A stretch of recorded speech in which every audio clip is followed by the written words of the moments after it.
አንድ ነገር ድሮ እየቀረ ነው ለማለት ስትፈልጉ ምን እንደምትሉት ኤማ ድሮ እየቀረ ነው ስትሉ እንዴት ነው የምትሉት?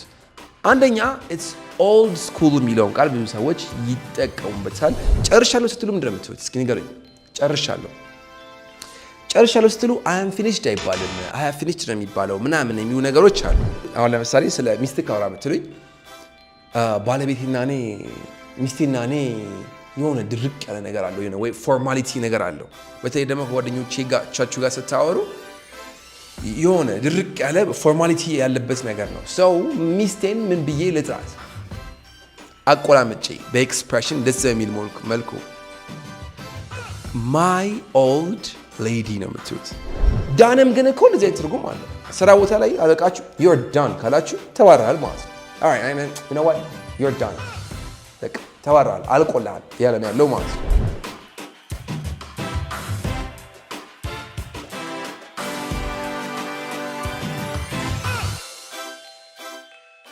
ሰላም እንዴት ናችሁ? This is Marky English with Abby once again. ዛሬም በጣም አሪፍ በሆኑ ትምህርቶች ይላችሁ መጥቻለሁ።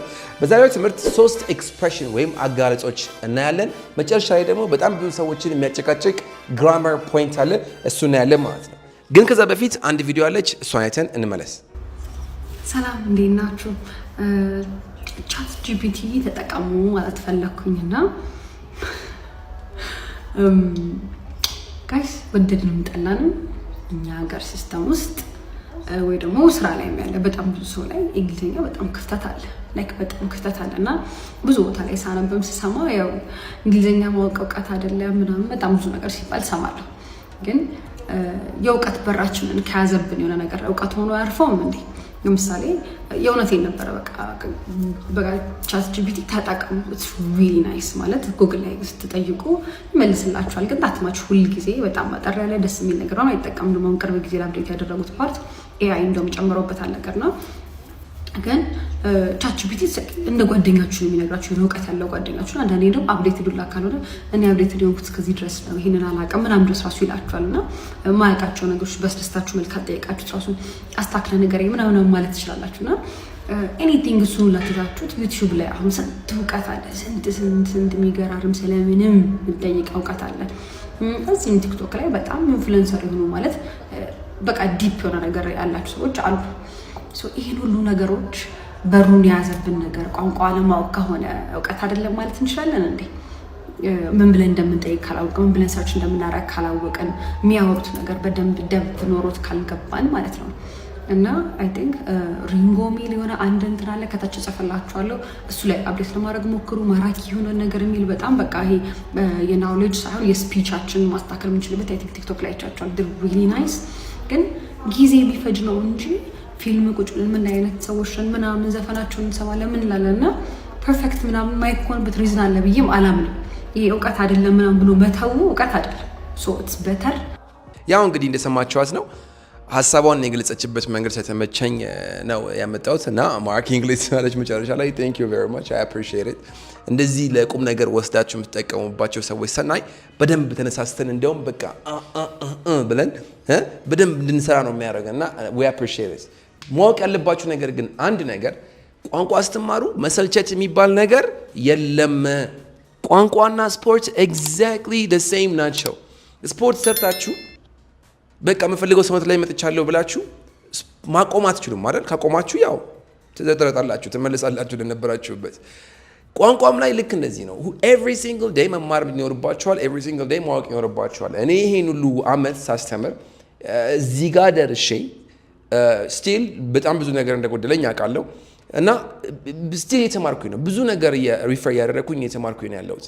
ሶ እናንተም እንደዛ ነው ማሰብ ያለባችሁ። እንደ ስራም እንዳታዩት። በቃ ኢንጆይ ለማድረግ ስትፈልጉ የምትመጡበት ቦታ ነው በቃ ኦኬ እንጂ የግድ ወይኔ ሄጄ እስኪ ልማር ምናምን ብላችሁ እንደ ስራ አታስቡት ባካችሁ።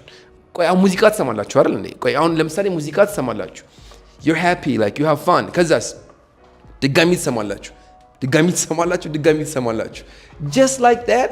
ይሄንንም ትምህርት በቃ ዝም ብላችሁ ስታዩት ወይም ፕሮግራም ይዛችሁ በሳምንት 1-2-3 ቀን ኮንቲኒየስሊ የምትማሩት ነገር እንዲሆን አጽኖ ሰጥቼ መናገር እፈልጋለሁ።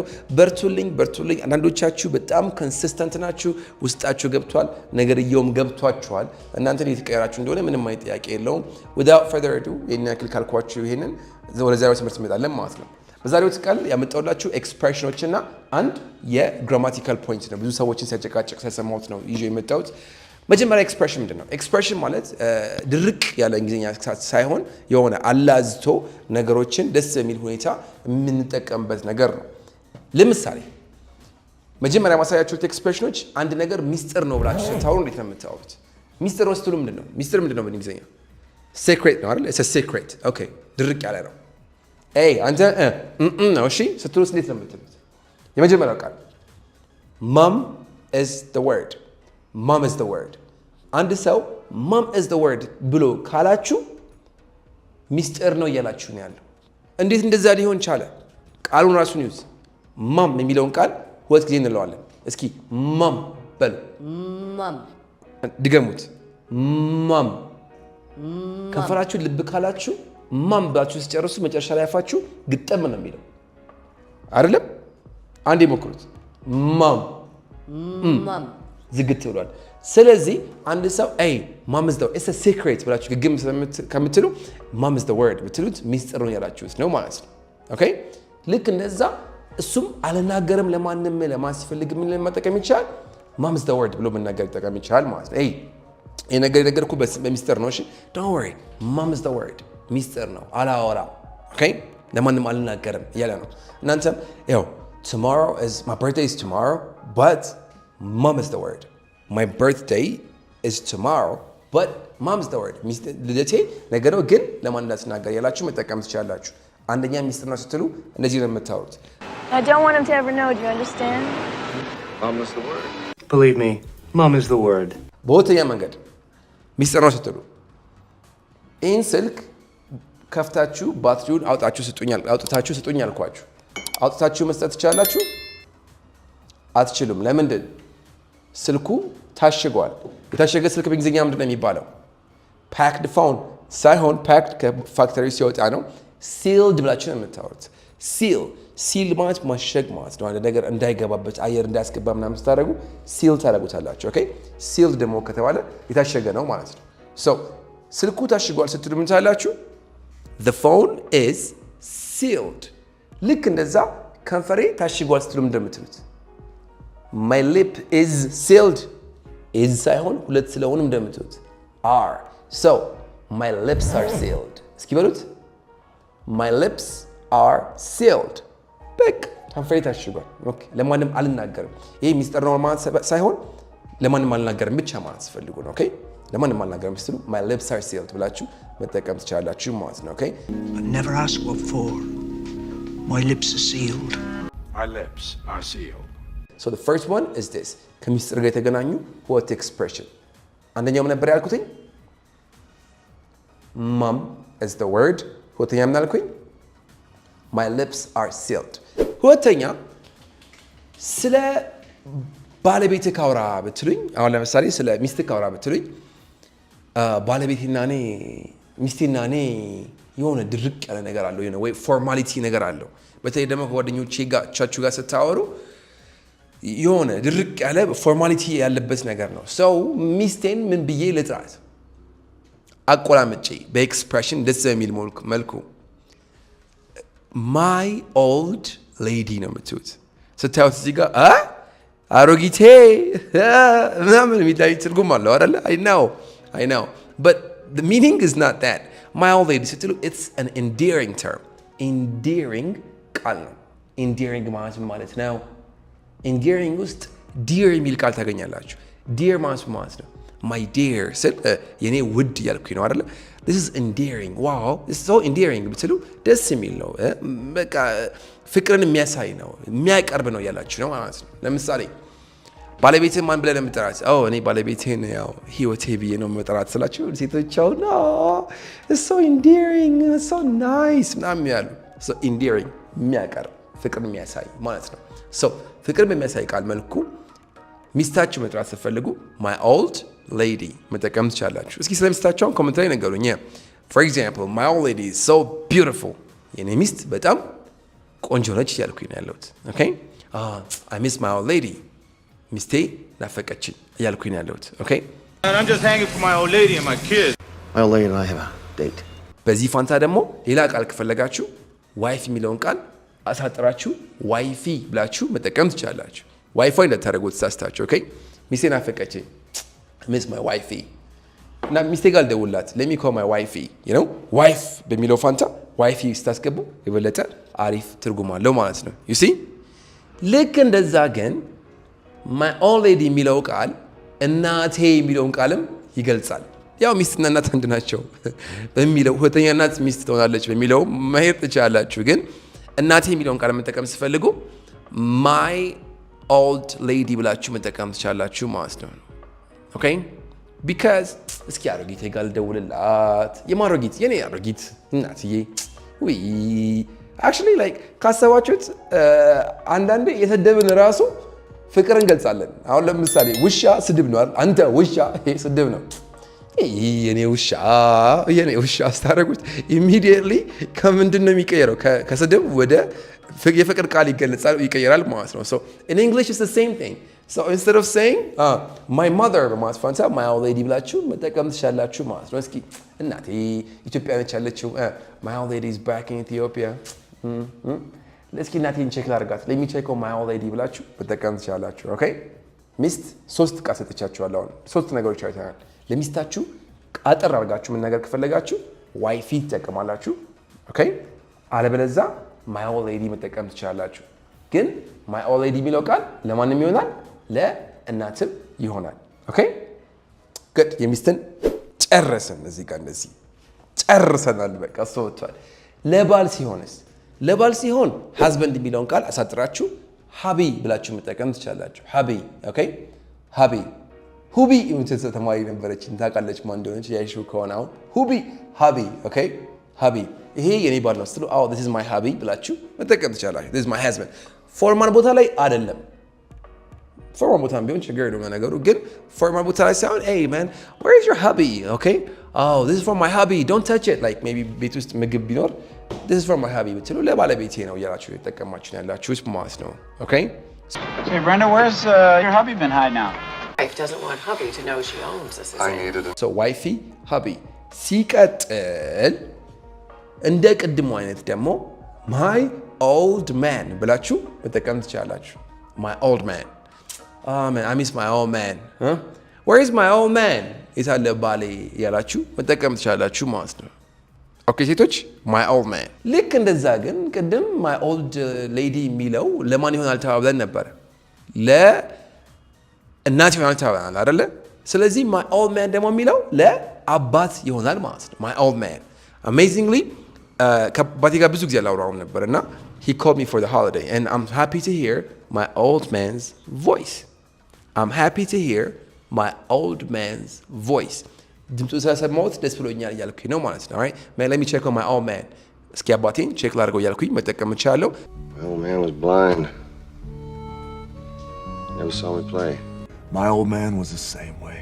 okay so ለወንዶች እነዚህ ነገሮች አይተናል አንደኛ ባሌ ስትሉ husband የሚለውን አሳጥራችሁ hubby ትላላችሁ ሲቀጥል my old man የሚለው ሁለት ትርጉሞች አሉት አንደኛው ባለቤቴ ሁለተኛው አባቴ ጨረስን እናውጣው ያስታውሳችሁ መጨረሻ ላይ ጠይቃቸዋለሁ የመጨረሻው አንድ ነገር ድሮ እየቀረ ነው ለማለት ስትፈልጉ ምን እንደምትሉት ኤማ ድሮ እየቀረ ነው ስትሉ እንዴት ነው የምትሉት አንደኛ it's old school የሚለውን ቃል ብዙ ሰዎች ይጠቀሙበታል it's old fashioned የሚለውንም ይጠቀሙበታል ግን old school እና old fashioned የሚሉት ቃላቶች የድሮ ነው እንጂ አሁን ላይ ቀረ ነው የሚል ነገር የለም ለምሳሌ my father is old fashioned ብል ምን እያልኩኝ ነው አባቴ ድሮ ይቀረ ነው እያልኩኝ ነው አሁን የለም እንደሱ እያልኩኝ አይደለም ወይም this car is old fashioned ወይም this car is old school ብል ብዙ ጊዜ ለእቃዎች ለምሳሌ old school ብላችሁ የምትጠቀሙት this car is old school ብል ምን እያልኩኝ ነው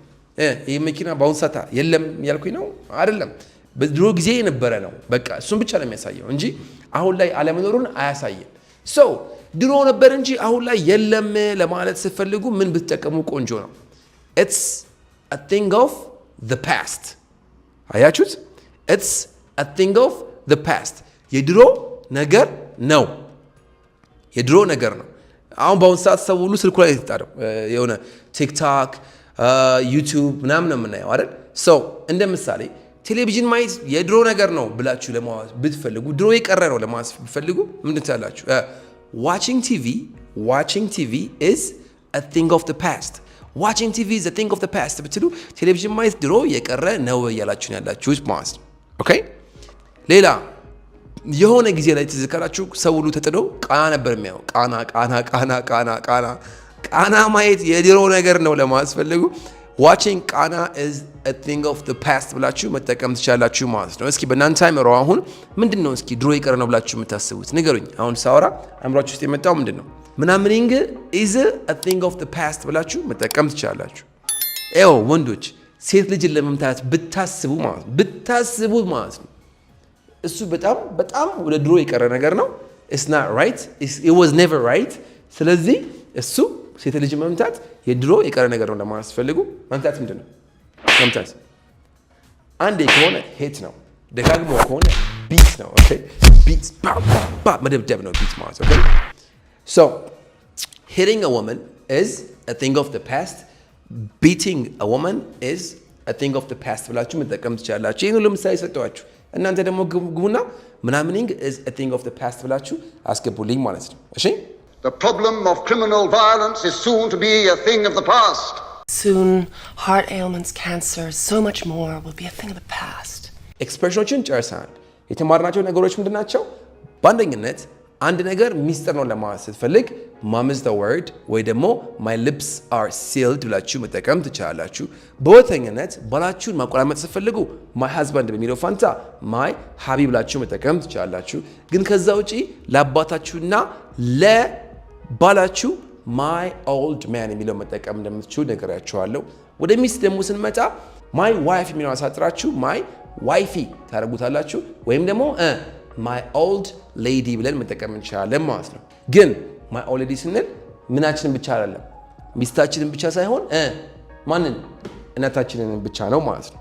በመጨረሻ አንድ ነገር ድሮ የቀረ ነው ስንል it's a thing of the past ብለን መጠቀም እንችላለን። ኤክስፕሬሽኖቹ እነዚህ ናቸው። ወደ ግራመር ፖይንቱ ስንገባ ምንድነው ግራመር ፖይንቱ? ጨርሻለሁ ስትሉ ምንድነው የምትሉት? እስኪ ንገሩኝ። ጨርሻለሁ ስትሉ I am finished አይባልም፣ I have finished ነው የሚባለው ምናምን የሚሉ ነገሮች አሉ። መጀመሪያ ሶስት አራት ነገሮች ነኝ። I am finished, I finished, I have finished። ዲፈረንሳቸው ምንድነው? ቴንስ ነው ዲፈረንስ ያላቸው። I'm finished ማለት ጨርሻለሁ ማለት ነው። I finished ጨረስኩኝ ማለት ነው። I have finished same thing። ቴንስ ነው ዲፈረንስ ያላቸው እንጂ በትርጉም አንጻር ሶስቱም በጣም ተቃራቢ ናቸው። ሶስቱንም መጠቀም ትችላላችሁ። Go back to your mother, Linda. I'm finished. Well, I've finished my work. Where we go? I have finished helping. ካልተዋጠላችሁ በተለይ I'm finished የሚለውን ካልተዋጠላችሁ እስኪ I'm done የሚለውን ላሳያችሁ። እዚህ ጋር I'm done የሚለው ቃል ስታዩት ምንድነው? ይባላል አይባልም? ተመችቷችኋል? ይባላል አይደል? I'm done ይባላል አይደል? so I'm done ከተባለ ለምንድን ነው I'm finished የማይባለው? ብዙ ጊዜ finished ሲባል you are finished ከተባለ በቃ አልቆልሃል ምናምን የሚል ትርጉም ስላለው ነው ብዙ ሰዎች አይ I'm finished ሲባል እንደዛ ይመስላል እያሉ የሚያወሩት።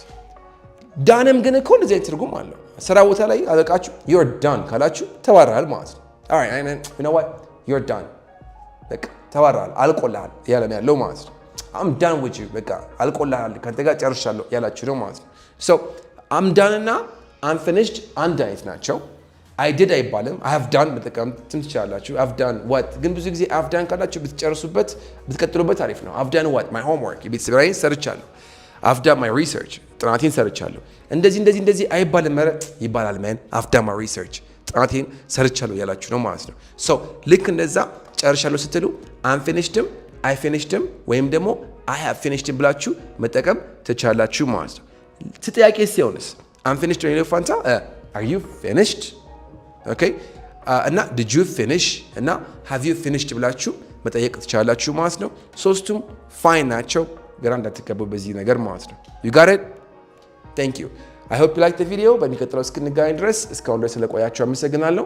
ቪዲዮ ላይክ ማድረግ እንዳትረሱ እባካችሁን ላይክ ማድረግ እንዳትረሱ። ብዙ ነገር ያገለግለናል ለኛ እንደተጠቀማችሁበት የሚነግረን እሱ ነው። ጉልበት የሚሰጠናል። ስለዚህ እንደዛ ብታደርጉ እናመሰግናለን። ለሚቀጥለው እስክንገናኝ ድረስ one love, bye bye.